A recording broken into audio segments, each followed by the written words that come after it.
ہم تقریباً بھلا چکے ہیں، جس میں میرے نبی والے اخلاق بہت اعلیٰ درجے کی چیز ہے۔ اس کو میرے بچوں سیکھو، اس سے تمہاری زندگی خوبصورت بنے گی۔ کل تم باپ بننے والے ہو، یہ بیویاں بننے والی ہیں، کچھ بن چکے ہیں۔ ایک ساتھ زندگی کے لیے میرے نبی والے اخلاق کے بغیر گزارا نہیں ہے۔ صرف پیسے سے زندگی نہیں گزرتی، شکل و صورت سے زندگی نہیں گزرتی، شکلیں بھی اپنی جاذبیت ختم کر دیتی ہیں کچھ عرصے کے بعد، اور پیسے کی کھنک بھی انسان بھلا دیتا ہے جب رویے غلط ہوتے ہیں، جب رویے سخت ہوتے ہیں۔ مجھے کھربوں پتی آدمی کی بیگم ملی، کھربوں پتی، کھربوں پتی آدمی، اور بیٹھتے ہی رونا شروع کر دیا، کہا مولانا میری کوئی زندگی نہیں، میرے خامد کا رویہ میرے ساتھ ٹھیک نہیں۔ اتنی دولت کے انبار اس عورت کو خوش نہیں کر رہے چونکہ خامد کا رویہ ٹھیک نہیں۔ تو میرے عزیزوں، اپنے دفتروں کو، اپنے گھروں کو، اپنی مسجدوں کو، اپنے ماحول کو برداشت سے آباد کرو، درگزر سے آباد کرو، معاف کرنے سے آباد کرو۔ میرے رب کی قسم، معاف کرنے کا جو مزہ ہے وہ بدلہ لینے میں وہ مزہ نہیں ہے، چھوٹا بننے میں جو مزہ ہے وہ بڑا بننے میں وہ مزہ نہیں ہے، سینہ سے لگانے میں جو مزہ ہے وہ منہ پھیرنے میں وہ مزہ نہیں ہے۔ اگر آپ یہ کرو گے، اللہ آپ کی زندگی میں، آپ ہمارا سرمایہ ہو، آپ ہماری دولت ہو۔ اور اللہ کا شکر ہے کہ ہمارے پاس نوجوانوں کا بہت بڑا سرمایہ ہے۔ سارا یورپ پھرا ہوں، مائنس میں نسل جا رہی، مائنس میں، اسکول بند ہو رہے ہیں، بند ہو رہے ہیں، بند ہو رہے ہیں، ہر سال اسکول بند ہو رہے ہیں، ہمارے ہر سال کھل رہے ہیں۔ اللہ کا فضل ہے، کم بچے خوشحال کرانا بھی شور مچدا پیا، پر اللہ دے فضل ڈگی دے وچ بھی بچے بیٹھے ہوندے ہیں۔ صبح رکشاں دا حال ویکھیا کرو، بندے دے بند شور تے شور چڑھیا ہوندا ہے، کوئی لٹکا ہویا کوئی چھڑے ہویا، لگدا ہے انہاں ہنے پاسا پڑتی جاونا ہے۔ اللہ کے فضل سے ہمارے تو میں وہ پی سی ہوٹل میں تھا، وہاں کوئی میرا بیان تھا، وہ پی سی وہ مری، تو وہاں میں نے دیکھا گڈی اندر بڑی تے ڈگی بھی بھری ہوئی تے اندر بھی بھرے ہوئے سارے۔ یہ اللہ نے بہت بڑی دولت ہمیں دی ہے، بہت بڑی دولت ہمیں دی ہے، لیکن اللہ کرے یہ دولت ہمارے کام آ جائے، ان کے اخلاق اچھے، ان کا کردار بلند ہو۔ اب لڑکے لڑکیاں کٹھے پڑتے، ہماری ایک حد فاصل ہے، ہم اس کو کراس نہیں کر سکتے۔ گرل فرینڈ بوائے فرینڈ، یہ یورپ کا کلچر ہے، جس نے نہ عورت کو عورت چھوڑا، نہ مرد کو مرد چھوڑا، نہ وہ خامند ہے، نہ باپ ہے، نہ بیٹا ہے، نہ بھائی ہے، وہ عورت نہ بیوی ہے، نہ ماں ہے، نہ بہن ہے، کچھ بھی نہیں ہے، وہ ٹیشو پیپر ہے، استعمال کر کے پھینک دیا جاتا ہے۔ دونوں کے رشتے بے غیرتی نے مٹا دیے، دیمک کی طرح چاٹ دیا ہے یورپ کے معاشرے کو۔ اسپین میں تھا تو ان کا جو انسپیکٹر جنرل پولیس اور پولیس کے بڑے افسر مجھ سے آئے ملنے کے لیے، تو میں نے تھوڑی ان سے بات کی، پھر میں نے کہا میں دو باتیں آپ کو کہہ کے جا رہا ہوں جو آپ کے فائدے کی ہیں۔ ایک، میں دیکھ رہا ہوں آپ کا فیملی سسٹم ٹوٹ چکا ہے، اس سے آپ کی نسل تباہ ہو جائے گی۔ دوسرا، میں دیکھ رہا ہوں آپ کے پارکس میں گیا ہوں اور شہر بازار میں پھر ہوں، آپ کے بچے نظر نہیں آ رہے، یا جوان ہیں یا بوڑھے ہیں، آپ کا جنریشن گیپ آ رہا ہے۔ ویسے سر پکڑ کے بیٹھ گئے، کہنے لگے تم نے ہمارے وہ دو مسئلوں پر ہٹ کیا ہے جو ہمارا سب سے بڑا سر درد اس وقت بنے ہوئے ہیں۔ ہماری نسل ختم ہو رہی ہے، ہمارا فیملی سسٹم ختم ہو چکا ہے، ہماری ایک حد ہے، ہماری نظر بھی نیچے ہوتی ہے اور ہم حیا کی چادر سے باہر نہیں نکلتے۔ بے حیائی جس معاشرے میں پھیلتی ہے، اس معاشرے کو اللہ پنپنے نہیں دیتا، وہ معاشرہ ذلت اور پستی کا شکار ہو جاتا ہے۔ یورپ کی عورت نے آزادی کا نعرہ لگا کر سب کچھ گنوا دیا، سب کچھ گنوا ہے، نہ ماں کی نسبت، نہ بیوی کی نسبت، نہ بہن کی نسبت، نہ بیٹی کی نسبت، کچھ اس کے ہاتھ میں نہیں ہے۔ اور وہاں کا معاشرہ انتہائی دکھی ترین معاشرہ۔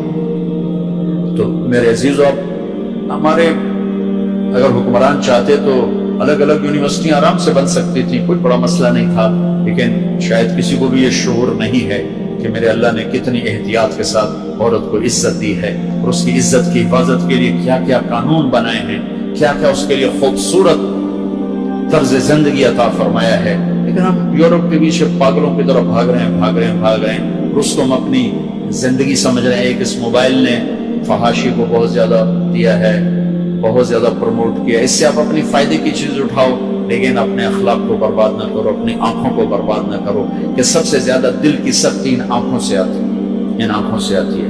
جب آنکھ غلط دیکھتی ہے تو دل کی زمین بنجر ہو جاتی، ویران ہو جاتی۔ اپنی آنکھوں کے پردے گرانا سیکھو، حیا سیکھو، پاکدامنی سیکھو، حد فاصل رکھو۔ اللہ تعالیٰ نے ہم خود تراشتے ہیں منازل کے سنگ بھی، ہم وہ نہیں ہیں جن کو زمانہ بنا گیا۔ ہماری تہذیب ہے، ہماری ثقافت ہے، ہمارا بیٹی کا مقام ہے، بیوی کا مقام ہے، بہن کا مقام ہے، ماں کا ایک مقام ہے، ہمارے یہاں رشتوں کی قدر ہے۔ اس قدر کو میرے اللہ نے ہمارے دل میں بٹھایا. قرآن نے سینکڑوں آیات اتاری ہیں ماں کے، بیٹی کے، بہن کے رشتوں کو باقی رکھنے کے لیے. میرے نبی نے کھول کھول کے بتایا ہے. تو میرے عزیزو وہ بیریئر کراس نہ کرو، ورنہ حسرت کے سوا کچھ نہیں ملے گا، ہلاکت اور تباہی اور بربادی کے سوا کچھ نہیں ملے گا، وہاں کانٹوں کے سوا کچھ نہیں ہے. میرے نبی کی خوبصورت زندگی میں سارے پھول کھلے ہوئے ہیں اور اس سے باہر کانٹے ہی کانٹے ہیں. جو جائے گا دامن بھی اتار کرے گا اور اپنے آپ کو بھی لہو لہان کرے گا اور حسرتوں کی موت مر کر مٹی کی چادر اوڑھ کر ایسا بے نام و نشان ہوگا کہ کوئی نہ فاتحہ پڑھنے والا ہوگا نہ کوئی دعا کرنے والا ہوگا. بے حیا معاشرہ وہ زمین کے لیے، دھرتی کے لیے ناسور بن جاتا ہے، اور پاکیزہ معاشرہ اس کائنات کا سب سے خوبصورت پھول ہوتا ہے جس میں مہک، جس کی مہک سارے عالم کو چمکاتی ہے، سارے عالم کو خوشبودار کرتی ہے. دمشق جب فتح ہوا تو کیسر کی بیٹی وہاں کے حکمران کی بیگم تھی، توما، اس کا نام تھا توما، وہ قتل ہو گیا. جب باندیاں کٹھی ہوئیں مال غنیمت میں تو حضرت خالد کو پتا چلا کیسر کی بیٹی بھی باندیوں میں، تو انہوں نے ایک دم اس کو الگ کیا، خیمہ لگوایا، اس کی نوکرانیوں کو اس کے ساتھ کیا اور ان کے لیے پہرا مقرر کیا. پھر عزت و احترام کے ساتھ 400 آدمیوں کا دستہ فوج صحابہ کافر کی بیٹی کو پہنچانے جا رہا ہے کہ جاؤ اس کے باپ کے پاس پہنچا کر آؤ، اسے کہو کہ ہم دشمن کو بھی یہ عزت دیتے ہیں، ہم عزت کی یوں حفاظت کرتے ہیں. یہ 400 مقدس ترین انسانوں کا قافلہ ایک کافر کی بیٹی کو پہنچانے کے لیے بارڈر تک گیا. انطاکیہ آج کل ترکی میں ہے. جب کیسر کی بیٹی نے بتایا نا کہ میرے ساتھ خالد بن ولید نے یہ سلوک کیا ہے، اور مسلمان روزانہ اخبار میں عزتیں لوٹی ہوتی ہیں. لوٹنے والے امریکہ سے نہیں آئے، انڈیا سے نہیں آئے، اسرائیل سے نہیں آئے، فرانس سے نہیں آئے، اپنے ہی ہیں. ماؤں نے جنگ کے چھوڑ دیا، باپ نے کمائی کے چکر میں بتانا بھی چھوڑ دیا، تو درندے بن کے باہر نکل آئے، وحشی بن کے باہر نکل آئے. یہ کوئی امریکہ کی سازش ہے؟ روزانہ عزتیں لٹ رہی ہیں. جب کیسر کو پتا چلا، اس کی بیٹی نے بتایا، تو کیسر رونے لگا اور اس نے کہا جس قوم کے یہ اخلاق، ایک دن آئے گا کہ میرے اس تخت کے بھی مالک ہوں گے جس پر میں آج بیٹھا ہوں. اور 6 مہینے بعد وہ ہوا. اللہ نے انطاکیہ بھی صحابہ کے قدموں میں ڈالا. میرے عزیزو، ہماری ایک عزت ہے، ہماری ایک ناموس ہے، ہماری آنکھ بے حیا نہیں ہوتی. اللہ کی بتائی ہوئی ترتیب کے مطابق اپنی زندگی کی راہیں طے کرتے، اس کو کراس نہیں کرتے. اگر عبرت کا نشان دیکھنا ہے تو جا کے یورپ میں دیکھو، امریکہ میں دیکھو کہ وہاں کی عورت کا کیا حال ہے، وہاں کی ماں کا کیا حال ہے، وہاں کی بہن کا کیا حال ہے. اپنے آپ کو اس سے باہر مت لے جاؤ. علم ضرور حاصل کرو، تعظیم مت لو. مغرب میں تو سورج ڈوب کر اعلان کرتا ہے کہ مغرب ڈوبنے کی جگہ ہے، ابھرنے کی جگہ نہیں ہے. ابھرنے کے لیے اللہ نے مشرق کو بنایا ہے. تو اپنی تہذیب کی، اپنی عزت کی، اپنی ناموس کی حفاظت کرو، اپنے استادوں کی قدر کرو. جس سے پڑھو اس کے سامنے ساری زندگی سر جھکا کے چلو، چاہے وہ اچھا ہے برا ہے. اگر تمہارا استاد ہے ساری زندگی اس کے آگے سر نہ اٹھانا. اللہ تمہارے علم میں برکت دے گا، تمہارے علم میں برکت دے گا. اگر استاد کو بے عزت کرو گے تمہارے لیے علم کے دروازے بند ہوں گے، خیر و برکت کے دروازے بند ہو جاؤں. یہ بھی باپ کے درجے میں ہے. تمہارا استاد بھی ایک باپ ہے جس کی پشت سے نکلے ہو، ایک ماں ہے جس نے تمہیں گود میں پالا ہے. ایک ماں ہے تمہیں، ساس بھی تمہاری ماں ہے، خالہ بھی تمہاری ماں ہے، پھوپھی بھی تمہاری ماں ہے، استاد تمہارا باپ ہے. ان سب رشتوں کی عزت کرنا سیکھو، قدر کرنا سیکھو. سب کچھ لوٹ کے اللہ تمہاری جھولی میں ڈالے گا. تمہیں خوبصورت زندگی گزار کر جب اللہ کی بارگاہ میں پہنچو گے تو اللہ کے محبوب کے ہاتھوں سے جام کوثر سب سے پہلے پلائے جاؤ گے اور عزت کے ساتھ اللہ کی جنت میں داخل ہوگے اور اللہ پاک کے دربار میں عالی مقام لے کر ہمیشہ کی زندگی پاؤ گے.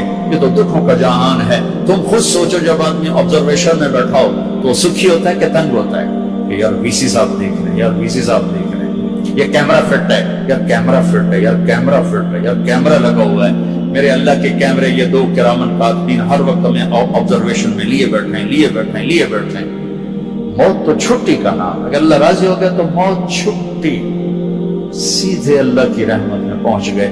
تو سارے بچے اس کی نیت کرو، ارادے کرو، اللہ سے مانگو.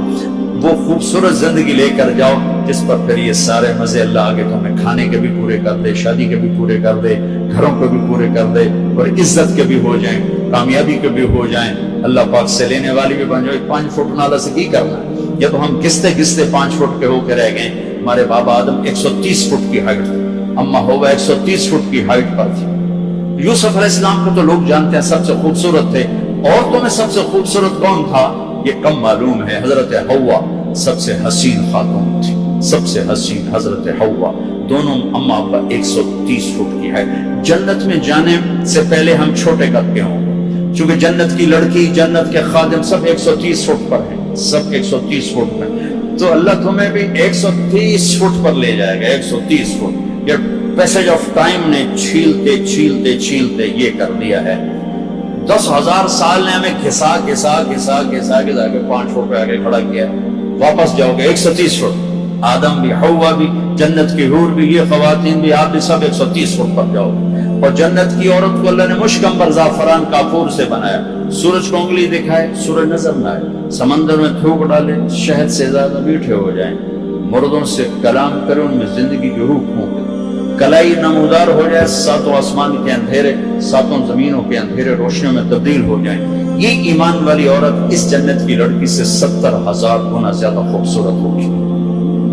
تو یہ آخری انجام ہے میرے عزیزو۔ یہاں رہتے ہوئے نماز کے پابند رہو، اگر آپس میں لڑے ہوئے ہو صلح کرو۔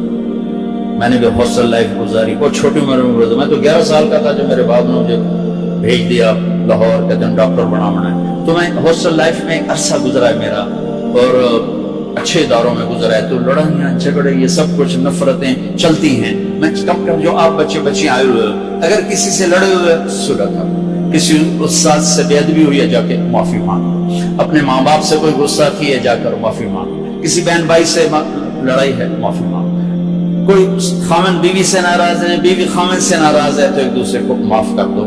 اللہ تعالیٰ کو معاف کرنا پسند ہے، آپس میں محبت سے رہو، درگزر سے رہو، کہیں لڑائی ہو جائے صلح کرواؤ، کہیں جھگڑا ہو جائے صلح کرواؤ، چپ رہنا سب سے بڑی صلح۔ تھوڑی دیر کے چپ ہو جاؤ، تھوڑی دیر کے چپ ہو جاؤ، تھوڑی دیر کے چپ